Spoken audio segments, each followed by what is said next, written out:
Je m'appelle l'abbé Jules Pascal Colly, vicaire en la paroisse Notre-Dame des Anges de Ouakam. Frères et sœurs bien-aimés, au lendemain de la célébration de la solennité de la Toussaint, nous célébrons en ce 2 novembre en Église la commémoration des fidèles défunts. Et je voudrais partir avec vous de cette parole du Christ. Je suis la résurrection et la vie. Celui qui croit en moi, même s'il meurt, vivra. Oui, ces paroles sont celles de notre Sauveur, prononcées depuis 2000 ans. Paroles qui viennent nous réconforter en ce jour où nous prions pour nos parents défunts.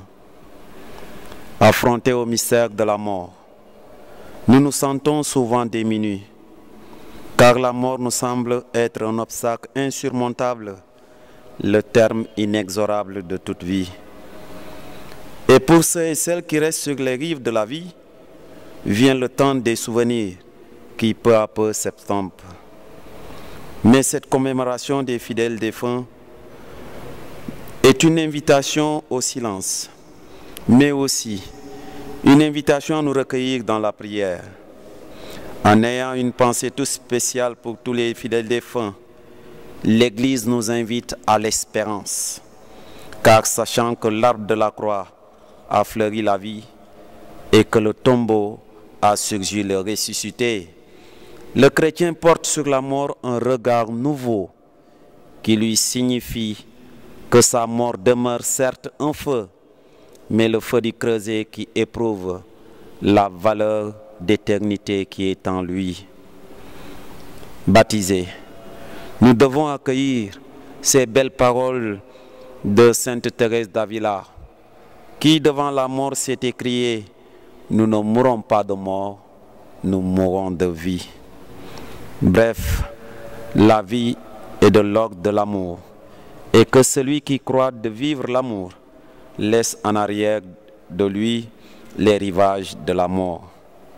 Le chrétien qui croit au Christ ressuscité, l'espérance d'une vie éternelle avec Dieu ne se fonde ni sur une déduction rationnelle, ni sur un besoin viscéral de survivre.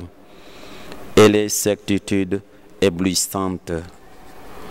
Au moment où notre tête et notre cœur s'emplissent des visages de ceux et celles que la mort a séparés de notre amour, il nous faut paisiblement les regarder avec les yeux de la foi. Pour paraphraser Saint Cyprien, je nous invite à ne pas pleurer nos frères et sœurs que l'appel du Seigneur a retirés de ce monde, puisque nous savons qu'ils ne sont pas perdus, mais partis avant nous. Ils nous ont quittés comme des voyageurs, des navigateurs, pour nous précéder dans le royaume éternel de Dieu le Père. Ne donnons pas alors l'occasion aux païens de nous reprocher avec raison, de nous lamenter sur ceux et celles que nous déclarons vivants auprès de Dieu, comme s'ils étaient anéantis et perdus. Alors, frères et sœurs, en ce jour, je nous invite une fois de plus à nous recueillir, oui, à nous mettre en silence et à prier avec foi, car ce Dieu qui nous aime tant est un Dieu non des morts, mais un Dieu des vivants. Que nos prières de ce jour portent du fruit pour toutes ces familles frappées par le deuil, mais aussi pour tous les défunts de nos familles respectives, qu'il en soit ainsi maintenant et pour les siècles et des siècles.